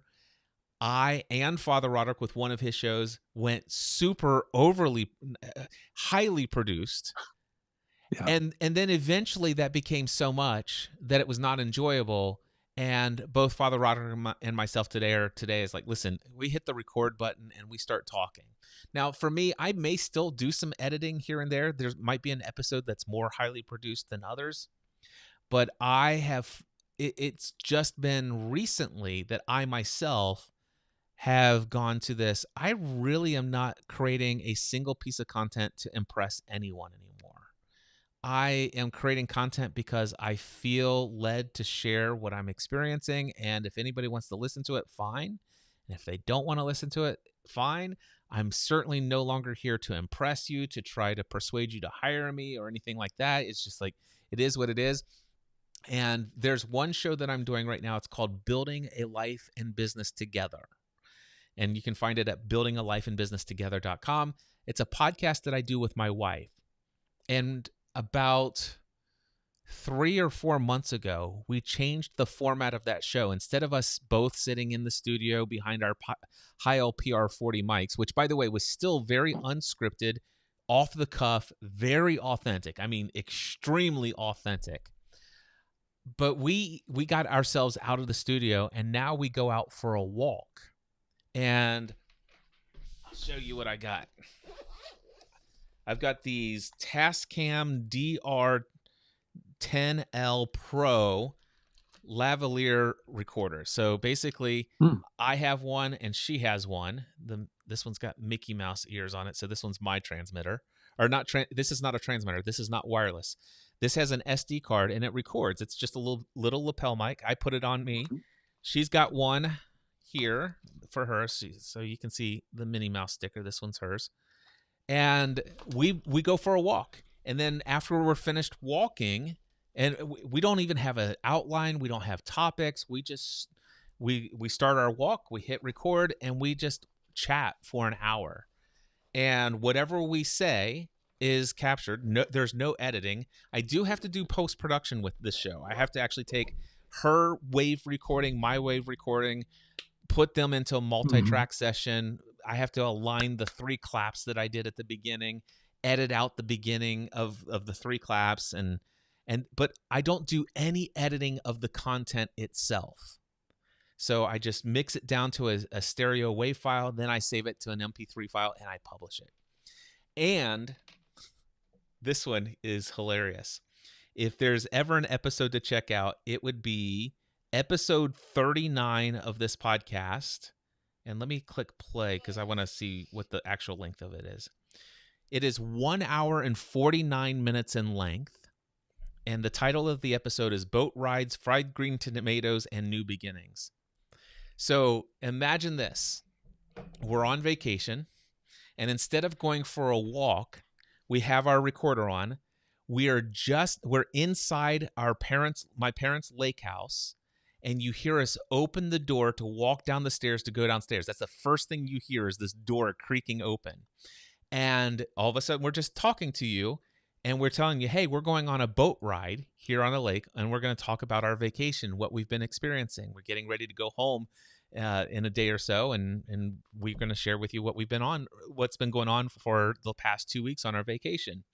You hear me breathlessly trying to catch a breath as I'm untying the boat from the dock. And you hear me start the engine before I put the engine in the water and immediately turn it back. You hear nothing is edited out. The entire and so it's an hour and 49 minutes. We go out for this boat ride. We come back in. You hear me tying the boat back up, everything. And then once it's all done, that's the end of the episode. And it has so many different topics, but none of it was planned. And for me, that is what I fell in love with in the old days of podcasting. And it's what I'm back to today. So while I can't say, I'm not here to predict, what's going to happen in the industry and stuff like that. I can say that for myself and my friend, Father Roderick Van Hogen, who both of us have been podcasting for 20 years this year, we've both been through those seasons. Very cool. Yeah. Wow. Let me ask you this. What causes you to ask that question? What is, if you could influence what happens in the podcasting space, what would you want more of? Is there anything you miss or anything that you would desire to see different?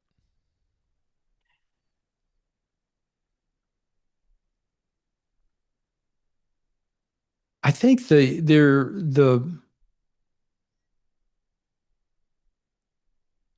rawness, the authenticity. Okay. Tori, whatever his name is, and Carrie Byron from Mythbusters, they have a podcast out now. And I've been listening to that, and they're pretty real and raw. And the audio quality is really good because of what they've been in the TV, but they're genuine. They're just talking back and forth and reliving the days they had. I don't remember the lady's name, but she was the welder and fabricator back in the very first days of Mythbusters. They had her on the program recently, and it didn't sound like it was scripted or anything like that. They just bantered back and forth, and so. I think that there's a place for the shows that would try to emulate NPR and all those kind of guys and have that kind of production and the amount of editing that goes into it and all that kind of thing. But I guess it's my personal taste is that I like the rawness of it. And, that's kind of what I've missed in some of the other guys. And some of these guys I listened to 10, 15 years ago, I stopped listening to them because it lost that. And not that they're not good guys, they are. Yep. And they have good information. But I guess bottom line is really my personal preference. Yeah, So. and what I can say is I think I don't know. There's a part of me that tends to think that you and I are in the minority in that we desire that laid back approach. But then again, there's a part of me that says no. I think we are the very quiet majority out there, because what I witness is, the Joe Rogan podcast, very raw and authentic, but still very Mhm. highly produced. Yeah. Right? And multiple camera angles and things like this, and it's not necessarily something that you would even enjoy listening to as an audio podcast, because there's so much reference to, hey Jamie, pull this up on the screen, do you see that? Or hey, look at this gift I've brought you, Joe, and do you see this little item on this thing over here? And it's not as it's like you're a second class citizen to a video first podcast, and I don't enjoy that. Yet I can tell you right now, of course, I'm not subscribed to the Joe Rogan podcast, because quite frankly, a majority of the guests, I would say that 98 out of every 100 episodes he produces, I have no interest in whatever conversation is going to happen between Joe and that person. I like Joe, but I just don't have 3 hours to listen to a conversation with somebody I have no idea who they are, and I'm currently not in a place where I want to invest in learning who they are. Yeah. But I will say, when Joe has a guest on that is somebody that I know, and I'm like, oh, I'd really love to hear that person have a 3-hour conversation with Joe Rogan. I love those episodes, but I watch them in video. I don't listen to them in audio. Yeah. He had Dale Earnhardt Jr., NASCAR driver, probably years ago. And I just happened across that in YouTube, and I watched it. And I really appreciate his ability to ask questions and to pull the information out gently from Dale Earnhardt Jr. about, his dad and his career and stuff like that, his head injuries. And, but again, kind of like you, I haven't gone out of my way to listen to Joe Rogan. That's exactly it. But that so some other ones that like was that, something that stood out to me. Yeah. So I'm sorry. Go ahead. You go ahead. I'm sorry.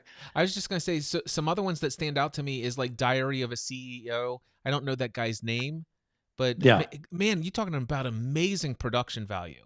Yeah. Top quality.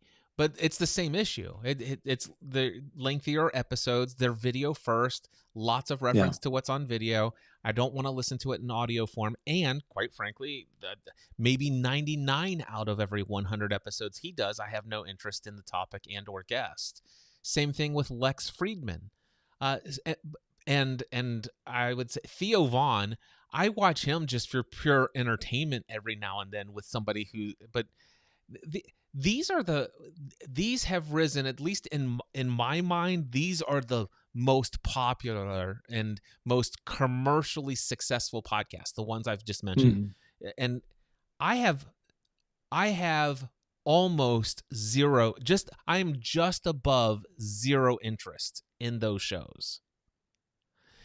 And yet I listen to Father Roderick von Hogan as he's in Ireland walking on a path for an hour, just randomly talking about things, and 17 times he gets stopped by a squirrel or a bird, and he forgets where he is, and for whatever reason, Gary, I love that show.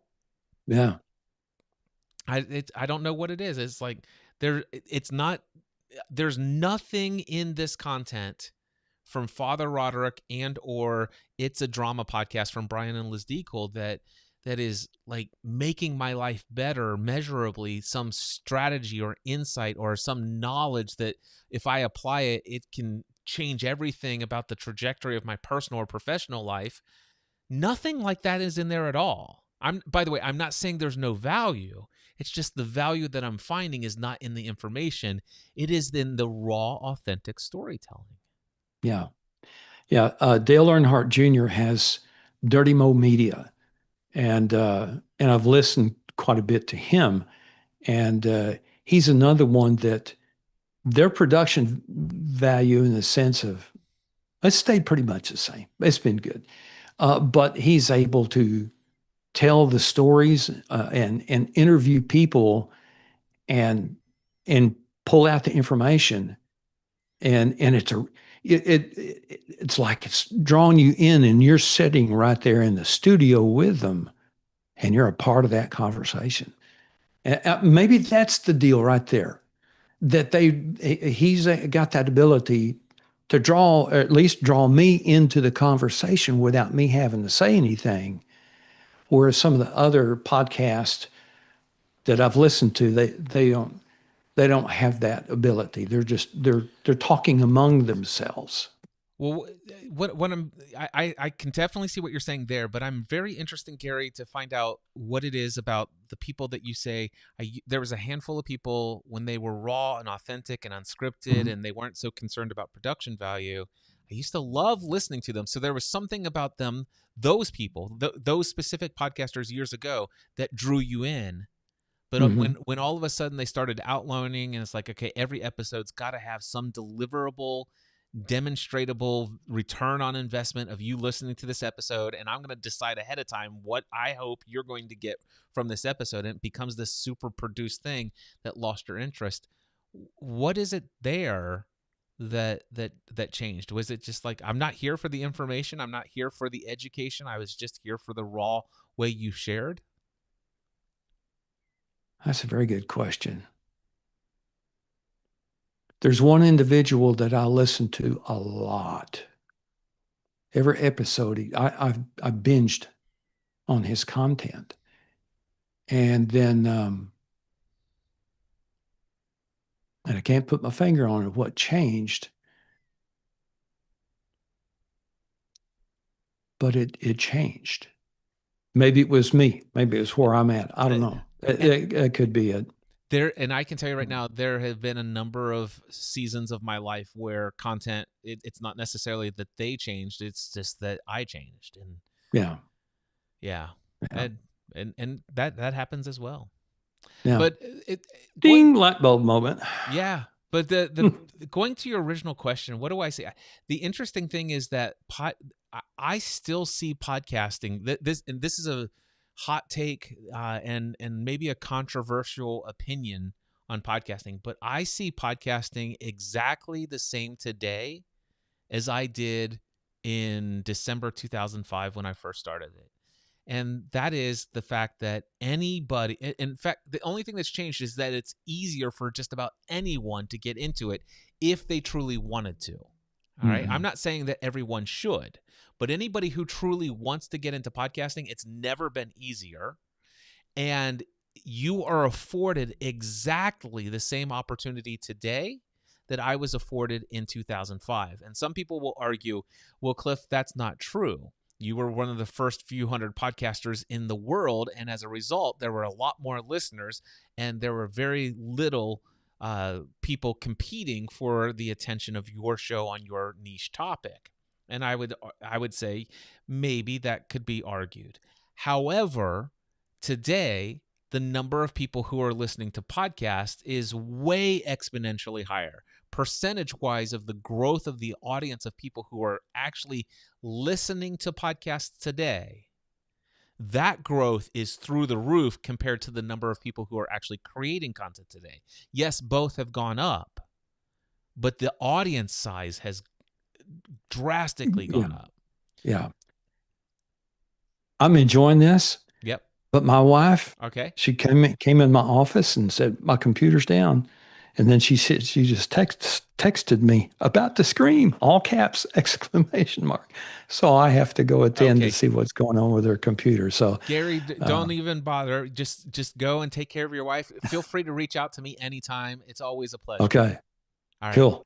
Bless you, man. Great. Enjoyed it. Many blessings. You too.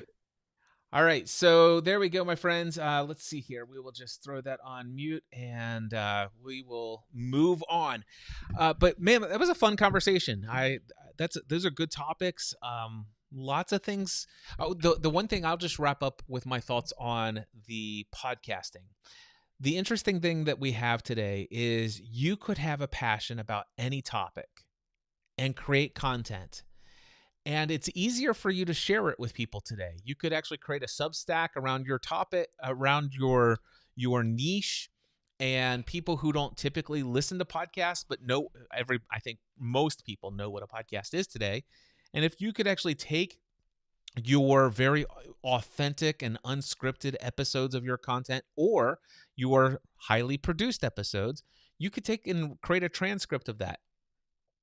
And then you could have AI help you craft an email version of it. And you could actually build not only a subscription list to your audio podcast, but you could also have a written version that's reaching an audience that would typically prefer to read email updates on the same kind of content.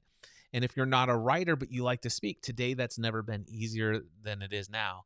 But the fact that you could get a microphone, record your voice, host it, and publish it to the world and syndicate regular content, that's still available to everyone. And yeah, I think it's an amazing opportunity. Now, there's a lot to be said that things have evolved in the social media space. And one of the things that I know that I used to be subscribed to more podcasts. Like I said, there was one time I might have been subscribed to 10 different shows, and I might have listened to most of the 10, let's just say 7 or 8 of those shows might have been weekly shows, weekly content. And I listened to every episode of every one of those weekly shows. Today, I'm subscribed to 4 podcasts.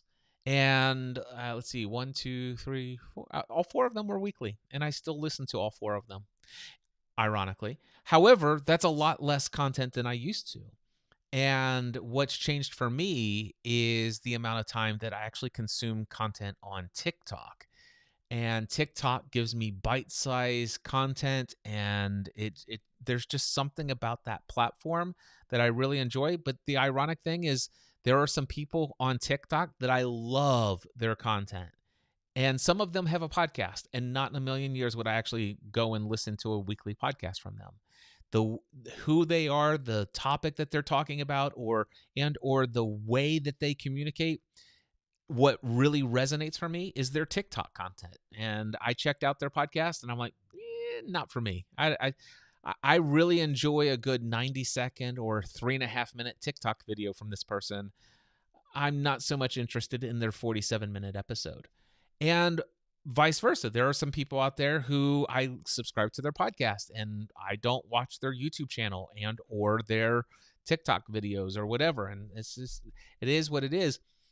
But I will say that the thing that I presume that is happening for a lot of people is that they may tune into TikTok with some a free moment or two of their time, and then they get to scrolling, and because of how things are designed algorithmically to work with dopamine receptors, that time that used to be available and free for audio podcast listening, a lot of that has gotten eaten up by this short form, scrollable, bingeable content. And so I've noticed that's in my own personal experience. And again, a lot of this is just autobiographical, and I can't speak for the trends of what's going on for everyone out there. Hey, real quickly before I go, I just want to let you know I've been doing this live stream. How may I serve you? It's an opportunity for me to be here, to be available, to be of support and encouragement to you personally. And I do mean you. That means that you could go to cliffravenscraft.com/join and join me on Zoom, and I'll pull you up on screen and we'll have a conversation, and you could literally ask me anything. Now, this week, I'm doing this today, tomorrow, and Friday, and I'm scheduled to be live from 1 p.m. to 2:30 p.m. Eastern Time. It's currently 2:54 p.m., so I'm a little bit over that, but my idea was that if there were people who still wanted to chat, I would continue to chat as long as I don't have anything else scheduled afterwards. And right now, I don't have anything scheduled. I do see that there are still a handful of people streaming right now. If anybody is watching me right now, and before I end this live stream, You want to come into the Zoom call, come up here and engage with me, ask me anything, have a conversation about any topic. Right now is your final opportunity to do that. All you need to do right now is go to cliffravenscraft.com/join. There's a button there, and it will bring you in via Zoom for you to join me. You could ask me anything. I'm going to give probably about 5 minutes or less. And if nobody joins me, then I'm going to wrap for today. But I will be back again tomorrow, Thursday, July 17th, and Friday, July 18th at 1 p.m. Eastern Time. And I will be doing the same thing. I have no agenda. I have no topics. I have nothing to sell you. I'm not doing this as a part of a sales funnel or anything like that. I just want to show up and be of support and encouragement to anyone who might be out there. And the topic is anything. Ask me anything. And I do mean that. Any topic about anything. So with that, I'm going to take another drink of water and see if anybody else pops into my Zoom here. And if not, then we will say goodbye for the day.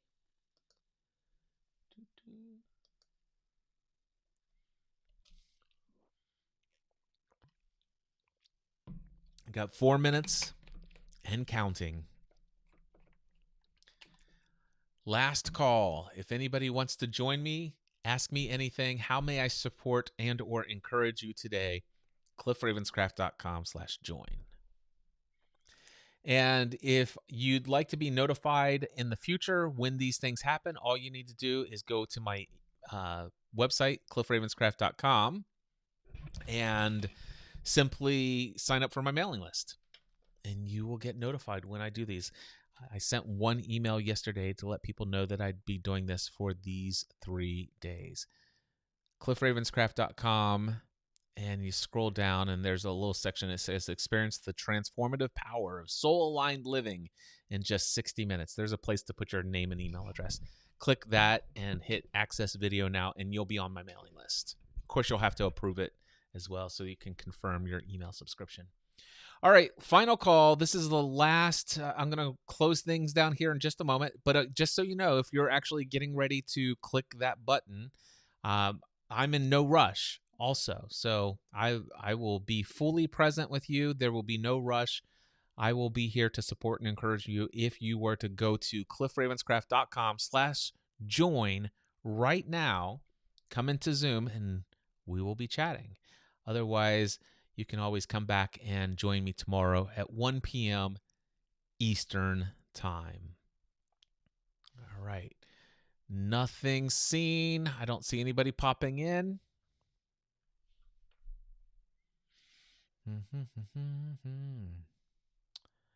Let's see here. Hey, may I ask? So Becky TAP says, hey, may I ask? So type in whatever you want to type in there, and we'll see. I'm looking to have conversations mostly, but if you want to type something in there, I can see if I can quickly address what you have there on YouTube. Just type in your comment, and I will be able to pull it up here on screen. Again, if anybody wants to join me, this last call, cliffravenscraft.com/join. cliffravenscraft.com/join. And Becky, if you're typing, go ahead and get that submitted, and I will quickly address it. And I am getting ready. Let's see here. Can I ask, please? Yes. All you have to do is you can either come in at cliffravenscraft.com/join or type your whatever you want to ask right there into the chat box.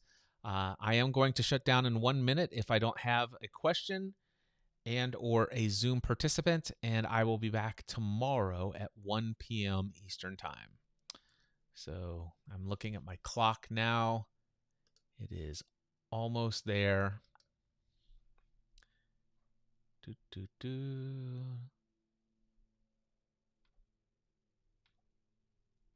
Okay, I don't see anything in the YouTube comments from Becky, and nobody has joined on Zoom. I'm going to go ahead and close down the Zoom call. So I'm going to hit end. Okay, that did not freeze me like it did before. It froze when I launched it after going live. So I'm glad that worked out. Still nothing there from Becky on the YouTube comments. So Becky, if you want to join tomorrow, feel free to do so. Many blessings. Thank you all. I hope you have a wonderful evening, and I will be back again for an opportunity to join me live. cliffravenscraft.com/join. Put a note in your calendar. Let's see here. Let's see here. Becky says a lot of people give the advice, learn about money. How let's see, how would you advise to go about that? You know what, that would be more of a conversation than a response for me in a comment. So and also I'd really love to get to know a little bit more about what it is you want to learn about money, and things like that. I will quickly share with you, if there's one book that has been the most beneficial to me, it is a book called Secrets of the Millionaire Mind by T. Harv Eker.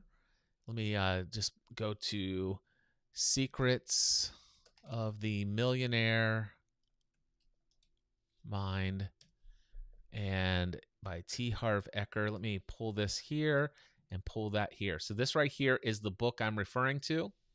So what I would do is go to Secrets of the Millionaire Mind by T. Harv Eker. This book, hold on. That book right there. I had to figure out it's mirrored. This book right here has been the best book on money that I've ever read, and it drastically unlocked a few things for me. It's not the only book on money, and it depends on what you mean by money. Is it investing? Is it all the other stuff? But I would say that this book is a recommended read for everyone about the topic of money. I would definitely wholeheartedly recommend the book Secrets of the Millionaire Mind by T. Harv Eker. All right, many blessings to you all. I am out of here. I will be back tomorrow, 1 p.m. Eastern Time. Hope to see some of you then.